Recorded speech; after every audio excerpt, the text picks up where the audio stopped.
सासूबाई, आज ना वांग्याची भाजी करते. नको ग, आज वांग्याची नको करू भाजी. तुला आवडत नाही ना, राहू दे, वांग्याची नको करू, पनीरची भाजी कर. अरे आई नाही, राहू द्या, आज वांगेच करून घेते. जाऊ द्या, काय नाही ग, पनीर तुला नाही करता? आवडत ना, पनीरचीच भाजी करतो कर. हे राहू दे वांगे. नाही राहू द्या, जाऊ द्या, आज मी वांगेच करते. जाऊ द्या बरं. बरं आण मग, मी चांगले मसाल्याचे करते माझ्या हातानं हं? हॅलो. आई. हा बोल ना. काही नाही ग, काम सुरू आहे. चांगली आहे माझी तब्येत, बरंच म्हणावं लागेल आता.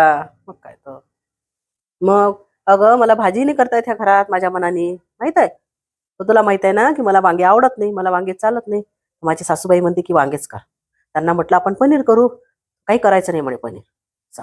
मग जर का दिवसभर कामच असते. मग काय तर. हो ना. तू दिलं ना मला पाहून इथे. फसली ग आई, मी खरंच फसली. मग काही चांगलं नाही. ते चांगल्याने वागत माझ्या सासू माझ्यासोबत. स्वयंपाक नाही करू देत मला, माझ्या मनाने भाजी नाही करू देत. मग सकाळपासून सगळे कामं मला करावं लागते. बसते असतील त्या कुठेतरी, नाही तर मुलीशी बोलत असेल, कामच काय दुसरे त्यांना. मग आताच कपडे धुतले मी.